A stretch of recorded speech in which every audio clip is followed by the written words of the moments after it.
आप अपने मेहनत पर विश्वास रखिए, किस्मत अपने आप बदल जाएगी। नमस्कार दोस्तों, मैं पंडित दुर्गेश मिश्रा आपका अपने चैनल ज्योतिष दुनिया में हार्दिक स्वागत करता हूं। दोस्तों, आज का यह ज्योतिष का कार्यक्रम आप लोगों के लिए यानी कि मकर राशि वाले जातकों के लिए बहुत ही खास होने वाला है।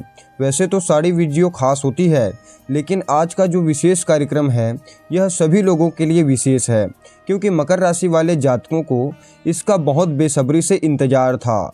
7.5 साल से आप इंतज़ार कर रहे थे, क्योंकि साल 2017 से आपको शनि की 7.5 चल रही थी और अब साल 2025 में ख़त्म होने जा रही है। यानी 30 मार्च 2025 को आपकी राशि से शनि की 7.5 ख़त्म हो जाएगी।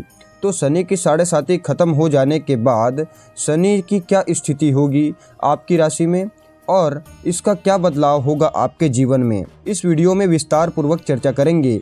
इसीलिए वीडियो में अंत तक जरूर बने रहिए और ध्यान से समझने का प्रयास करिए। दोस्तों, यह कार्यक्रम आपके चंद्र राशि यानी कि जन्म राशि पर आधारित है, और अगर आप अपने जन्म कुंडली का विश्लेषण करवाना चाहते हैं, अपने जन्म कुंडली को दिखाना चाहते हैं, तो वीडियो के अंदर और डिस्क्रिप्शन बॉक्स में आपको हमारा नंबर मिल जाएगा। आप डायरेक्ट फ़ोन कॉल के थ्रू या फिर व्हाट्सएप के माध्यम से अपॉइंटमेंट लेकर के अपना कुंडली दिखा सकते हैं। तो आइए अब जानते हैं मकर राशि वालों को शनि की 7.5 ख़त्म हो जाने के बाद क्या फल मिलने वाला है। तो देखिए दोस्तों, आपकी मकर राशि है और आपके राशि के जो स्वामी बनते हैं वो खुद शनिदेव बनते हैं, और आपको शनि की 7.5 30 मार्च 2025 को ख़त्म हो जाएगी। यानी कि शनिदेव आपके तीसरे घर में प्रवेश कर जाएंगे और 2.5 साल तक यहीं पर रहेंगे। अब जब तक शनिदेव 30 मार्च 2025 तक दूसरे घर में हैं, तो सबसे पहले थोड़ा सा शनि की 7.5 ने आपको क्या फल दिया है इसके बारे में जान लेते हैं। दोस्तों, शनि की 7.5 जब भी शुरू होती है तो सबसे पहले रिस्पॉन्सिबिलिटी लेकर के आती है, क्योंकि शनिदेव कर्म के कारक हैं और न्यायाधीश हैं। जब शनिदेव की 7.5 चलती है तो आपकी रिस्पॉन्सिबिलिटी बढ़ जाती है, चाहे कार्य क्षेत्र की हो, परिवार की हो या कोई भी क्षेत्र का हो, लेकिन रिस्पॉन्सिबिलिटी बढ़ जाती है। साथ ही साथ भाग दौड़ करना पड़ जाता है, बहुत ज़्यादा एफर्ट्स लगाना पड़ जाता है। स्वास्थ्य से संबंधित समस्याएं होती है, चाहे वह परिवार में समस्या हो, खुद पर हो, लेकिन स्वास्थ्य संबंधित समस्याएं होने लगती है। और जब शनि की 7.5 शुरू होती है तो मेहनत के आधार पर फल मिलता है।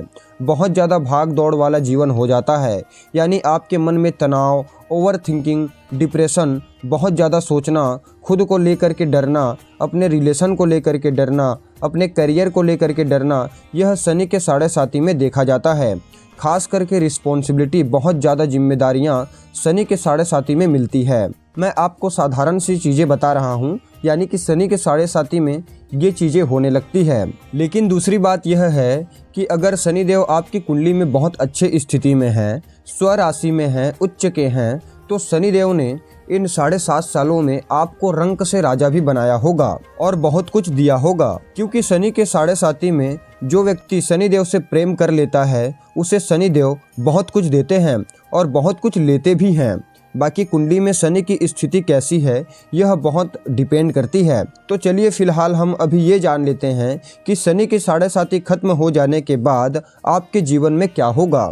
जब कर्म फल के दाता शनिदेव 30 मार्च को राशि परिवर्तन करेंगे, यानी कि मीन राशि में आएंगे, जब आपको शनि की 7.5 खत्म होगी तो आपके कुटुंब परिवार के अंदर अगर बहुत ज़्यादा कलेश हो रहे थे, लड़ाई झगड़े हो रहे थे, तनाव की स्थिति बनी हुई थी, तो 30 मार्च के बाद शनि की 7.5 खत्म हो जाने के बाद जिनके परिवार में बहुत ज़्यादा कष्ट था, तनाव था, लड़ाई झगड़े हो रहे थे, तो वह धीरे धीरे कम हो जाएंगे। साथ ही साथ जो लोग दांतों से संबंधित समस्याओं से परेशान थे, या फिर आपके मुख से रिलेटेड, या फिर आपके आँखों में जलन, मुंह में इन्फेक्शन, कहीं ना कहीं कुछ ऐसी परिस्थिति यानी कि कुछ ऐसी समस्या थी, तो वहाँ से भी मकर राशि वाले जातकों को बाहर जरूर निकलने को मिलेगा। इसके अलावा आपका धन संचय नहीं हो पा रहा था, आपकी कमाई तो अच्छी हो रही थी, लेकिन आप धन संचय नहीं कर पा रहे थे, और जो आपकी सेविंग थी वह आपके हाथ से निकल रही थी, तो अब धन एकत्रित करने में सक्षम होंगे।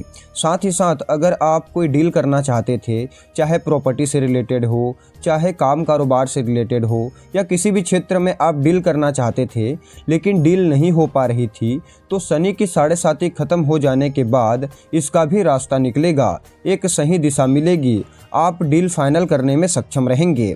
इसके अलावा लंबे समय से आपका काम रुका हुआ था, अटका हुआ था, तो वह काम भी अब 7.5 खत्म हो जाने के बाद हो जाएगी।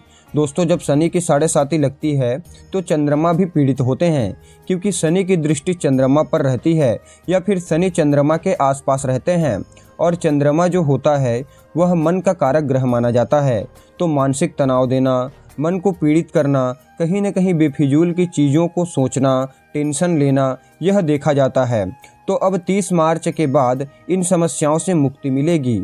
आपके मन में जितनी भी तनाव थी, जितने भी टेंशन थे, उसमें बहुत हद तक आपको राहत मिलेगा। साथ ही साथ जो लोग प्रॉपर्टी से रिलेटेड काम कारोबार करते हैं, प्रॉपर्टी डीलर का काम करते हैं, और इसमें कोई काम रुका हुआ था, कार्य अटका हुआ था, तो वह काम भी अब धीरे से हो जाएगा। और साथ ही साथ आपके माताजी को किसी भी प्रकार की कोई समस्या थी, तो उसमें भी राहत देखने को मिलेगी। इसके अलावा न्याय के देवता शनिदेव के पास 3 विशेष दृष्टियां हैं। जहां बैठते हैं वहां से तीसरी दृष्टि, 7वीं दृष्टि और 10वीं दृष्टि। तो शनि की 7.5 खत्म हो जाने के बाद जब भाग्य स्थान पर दृष्टि पड़ेगी तो पिता के साथ आपका थोड़ा तालमेल बिगड़ सकता है, तो इस पर आपको ध्यान देना पड़ेगा। अपने वाणी पर आपको मधुरता लानी है। यहाँ पर शनि की 7.5 खत्म हो जाने के बाद यानी 30 मार्च के बाद आप लंबी दूरी की यात्रा कर सकते हैं, विदेशी यात्रा कर सकते हैं।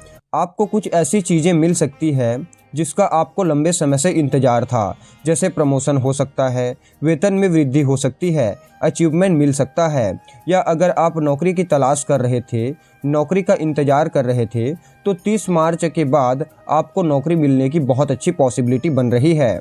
शनि आपके तीसरे घर में आएंगे तो आप ऑनलाइन काम करते हुए देखे जाएंगे, आप डिजिटल कार्यों में रुचि लेंगे, आप ऑनलाइन कामों में व्यस्त हो जाएंगे। और जब तीसरे घर में शनि प्रवेश करेंगे तो आपके अंदर आलसीपना भी देखा जाएगा, आपको अपने आलस को त्यागना पड़ेगा। और जब तीसरे घर में शनि प्रवेश करेंगे तो आपके अंदर आलस्य भी देखा जाएगा, आपको अपने आलस्य को त्यागना पड़ेगा, क्योंकि जब शनि तीसरे घर में आते हैं तो व्यक्ति को आलसी प्रवृत्ति का बना देते हैं, क्योंकि तीसरा घर जो होता है वह हमारे मेहनत का, पुरुषार्थ का होता है, और शनि सबसे धीरे चलने वाले ग्रह हैं, तो आपको मेहनत अच्छे से करना होगा। इसके अलावा शनि की दृष्टि 12वें घर पर पड़ेगी, और जब 12वें घर पर शनि की दृष्टि होती है तो जो भी व्यक्ति विदेशी से संबंधित काम कारोबार करना चाहते हैं, विदेश से संबंधित कुछ भी चीज़ें करना चाहते हैं, तो उनके लिए बहुत अच्छा है। या फिर जो लोग विदेश जाकर के परमानेंट सेटल होना चाहते थे, तो भी आपके लिए समय बहुत अच्छा रहेगा। खासकर शनि की 7.5 खत्म हो जाने के बाद आपके परिवार में और आपके धन में बहुत अच्छा बदलाव होने वाला है। अगर बात करें उपाय के बारे में, तो आपको शनि के 7.5 खत्म हो जाने के बाद निरंतर हनुमान चालीसा का पाठ करना चाहिए, सूर्य को जल चढ़ाना चाहिए और चंद्रमा के बीज मंत्र का जाप करना चाहिए। इससे बहुत अच्छा लाभ प्राप्त होगा। तो मित्रों, उम्मीद करते हैं वीडियो आपको अच्छी लगी होगी। आज की वीडियो में बस इतना ही। फिर मिलते हैं किसी नई जानकारी के साथ। तब तक के लिए नमस्कार, जय श्री कृष्णा, राधे राधे।